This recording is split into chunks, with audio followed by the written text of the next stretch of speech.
Okay, ¿cómo me les va? Today we're going to talk about procrastination because why does it get such a bad rep? And I truly believe procrastination can happen and at the same time, simultaneously, you can be successful in life. Let's go check it out.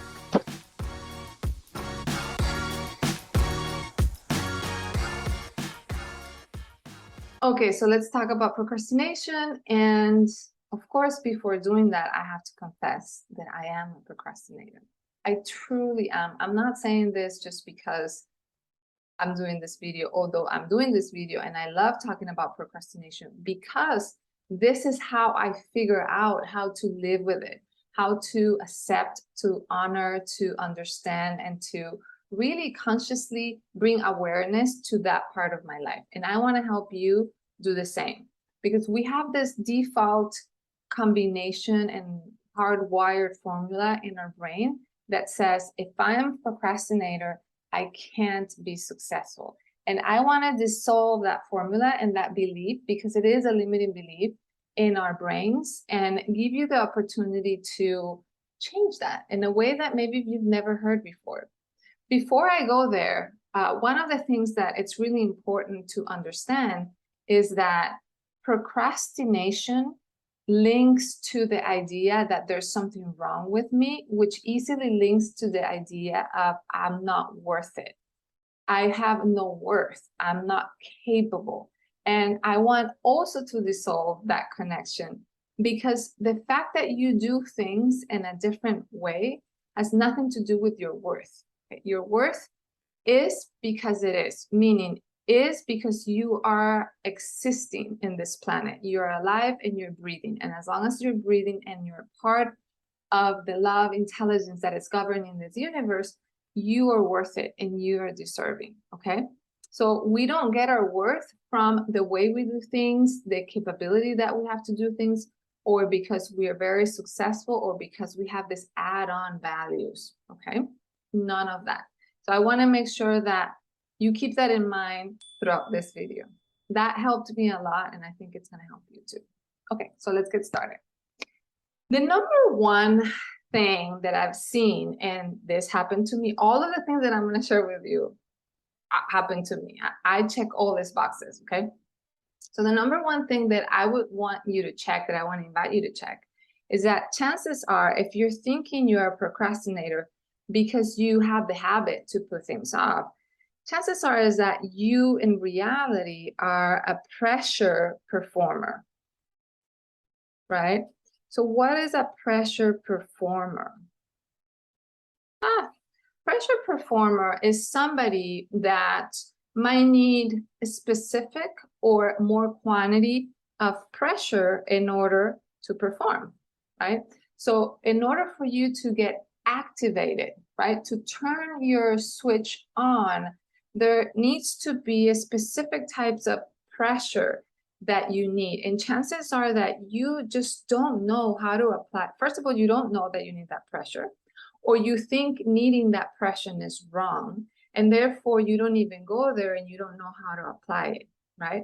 And so the first shift is to understand that the way you do things and figuring out how you are wired and encoded doesn't mean that there is something wrong with you or that's bad, right? It's like, I wonder and when and how, when I get enough pressure, meaning I have a strong accountability, I have somebody waiting for me, I invested a particular amount of money, I am doing things in a community.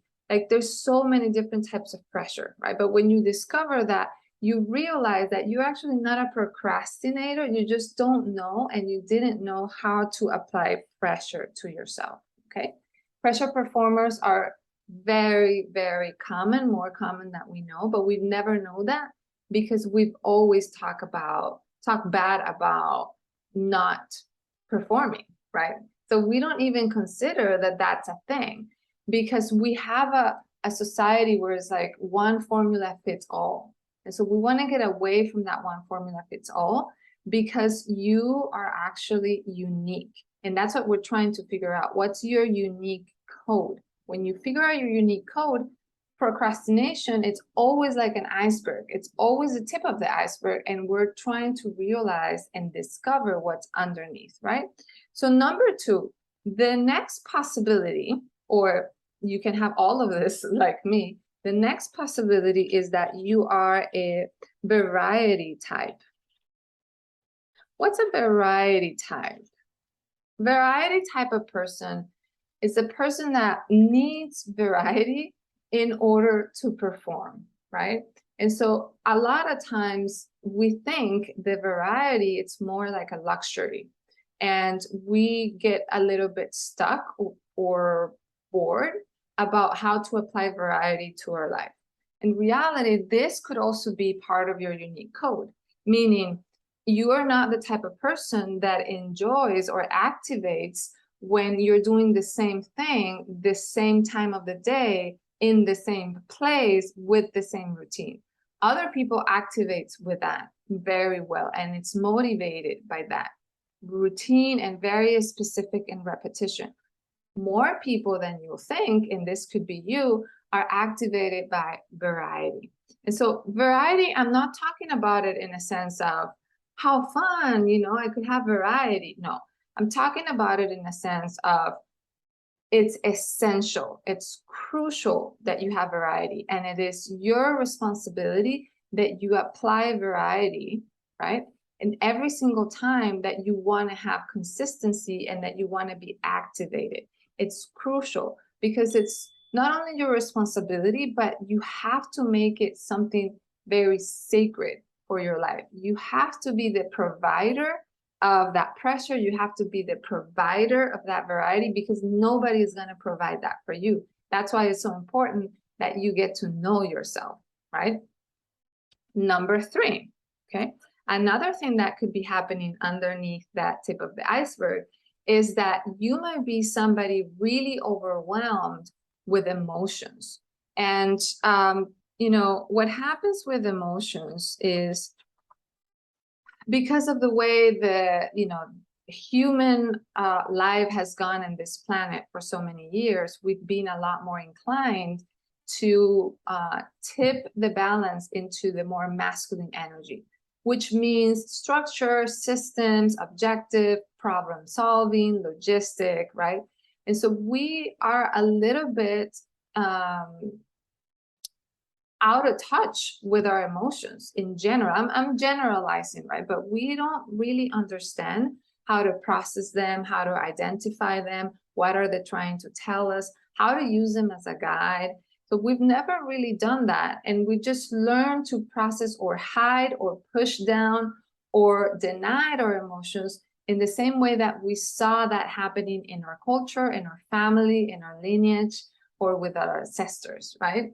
And so that is very understandable. And the only thing that you might not know is that emotions are really, really strong, and they might not be, the results might not look as strong as we look when we're feeling them, but turns out that they can really be a barrier to stop you from taking any action, because it overwhelms your body, and that causes a lot of results in your nervous system.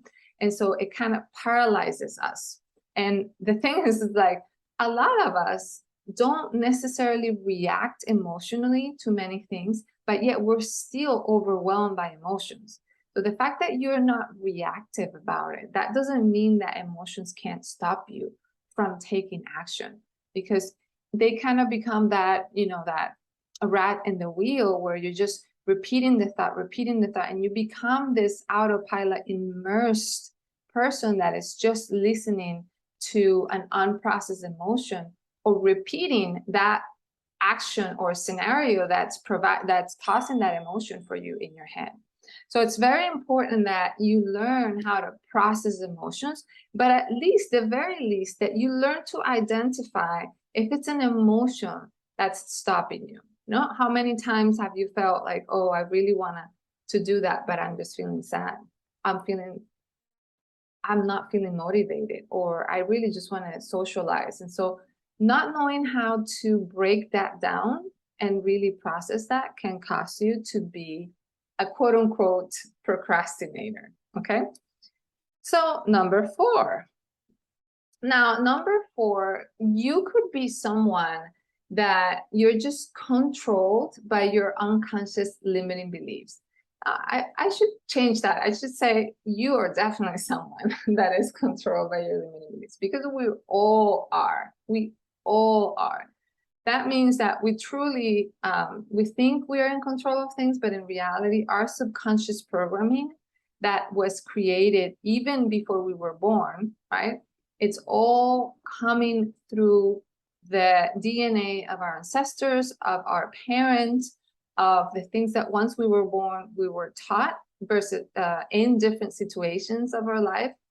That's why there's so many tools and practices in which you can rewire and change your limiting belief. And even if you don't feel like you're procrastinated or this is not the reason, this is a must. A must. Changing your limiting beliefs, it's a must, because otherwise we're never going to change. All right. The inner child in us, it's making alliances with our parents completely unconsciously of our adult self, right? And it's just learning and repeating the same way those programmings were done. For example, let's say you learned that your dad every day will come and yell at you when you were doing too much, or when you were actively doing stuff, right?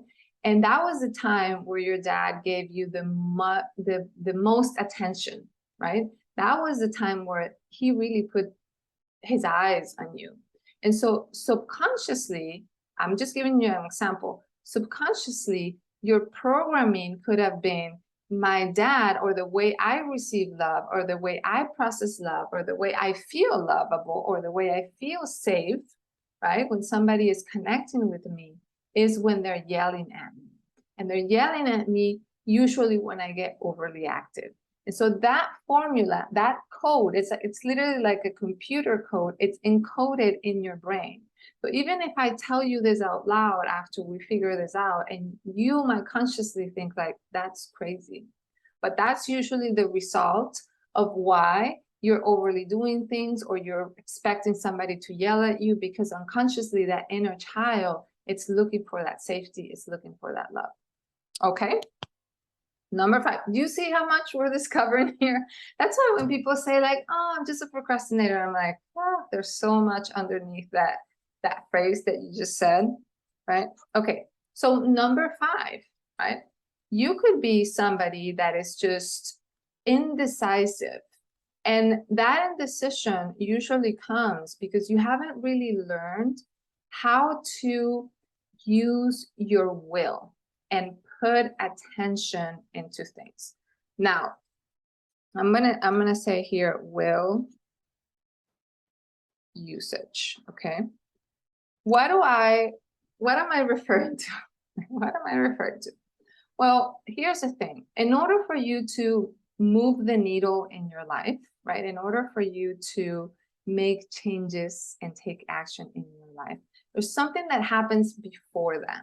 What happens before that is that your attention is that one quality in you that it's capable of doing that, right? Because when we are putting 100% of our attention on something, then we're able to expand that, yeah?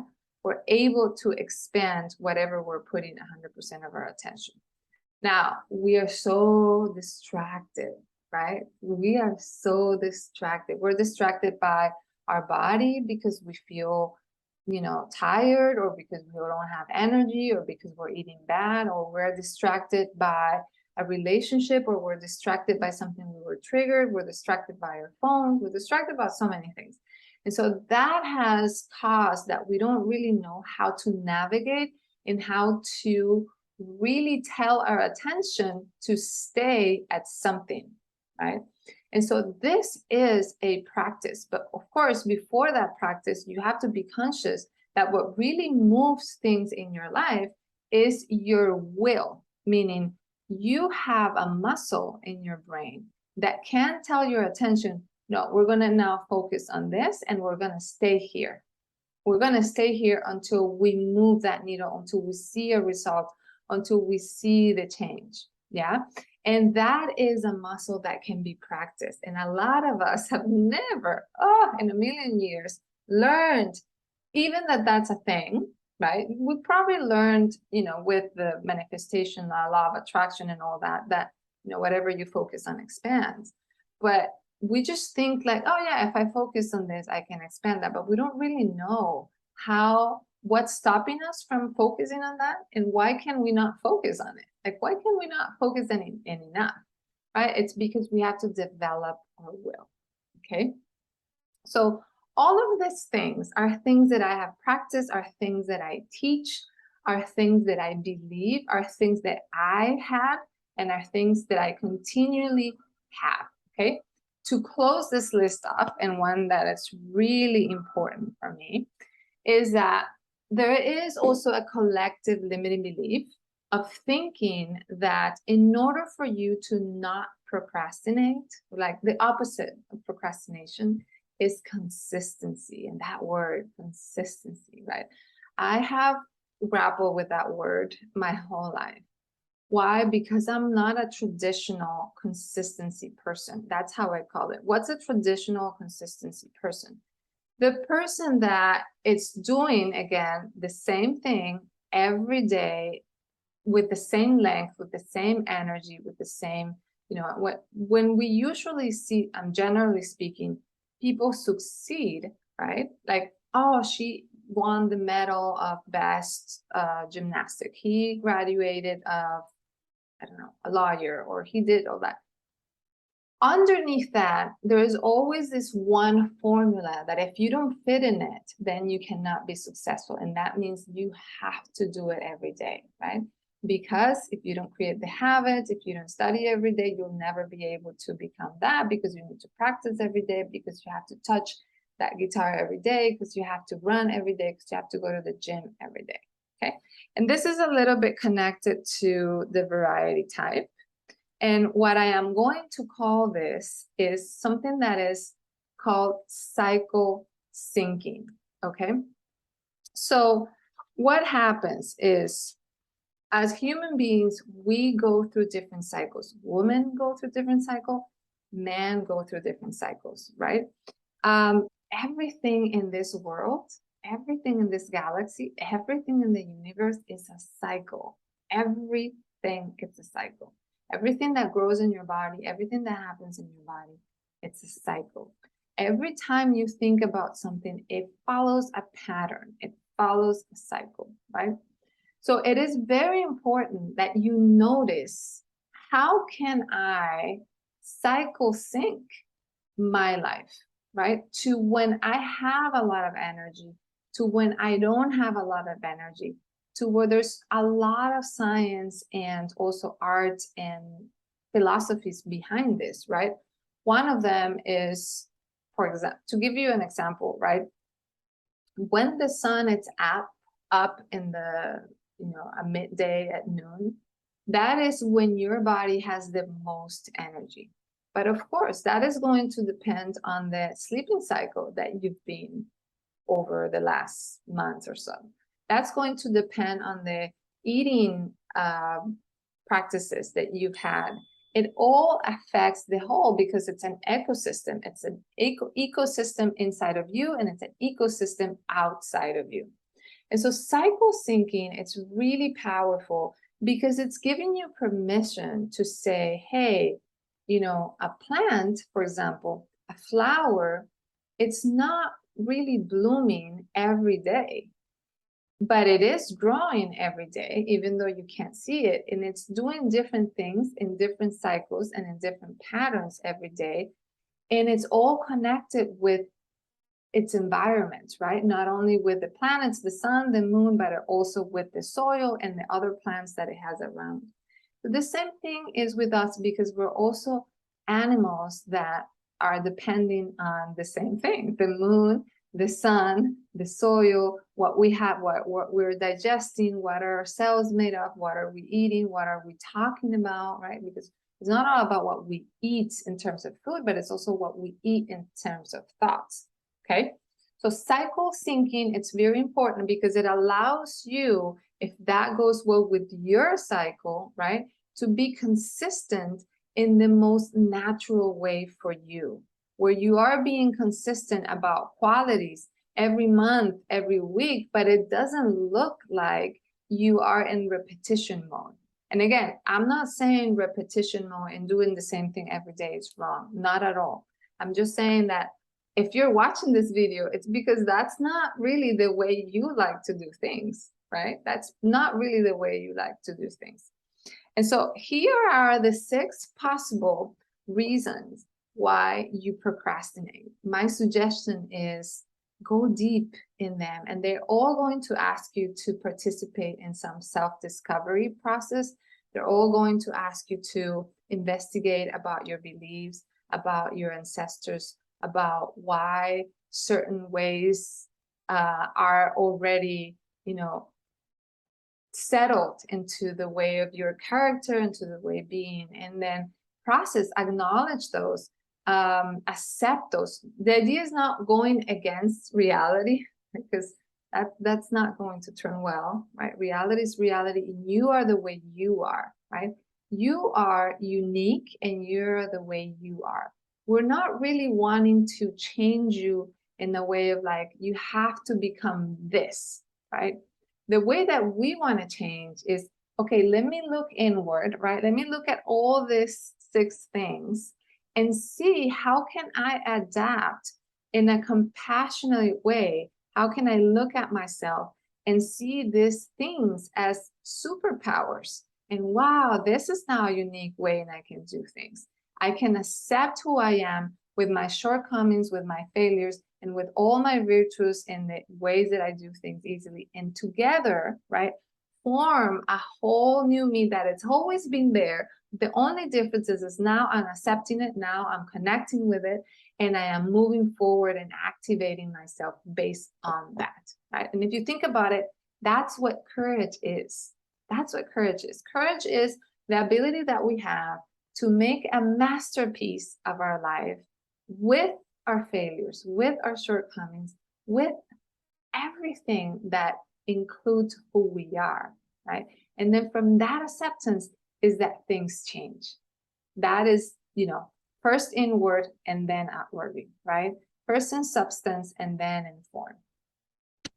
So I hope this video has inspired you to see yourself differently, and that it was helpful to understand what's underneath that tip of the iceberg called procrastination. You're worth it. You're not lazy. And I want to invite you to tell me in the comments, like, which one of these 6 tip of the iceberg, underneath tip of the iceberg things do you feel that you're going to start investigating, that you're going to start your self-discovery journey with? Which one is the one that hit you the stronger, that you're like, that one is me? I hope that if you do, let me know how it goes. And if I can help you in any way, please reach out, because this is the work I love doing. Take care.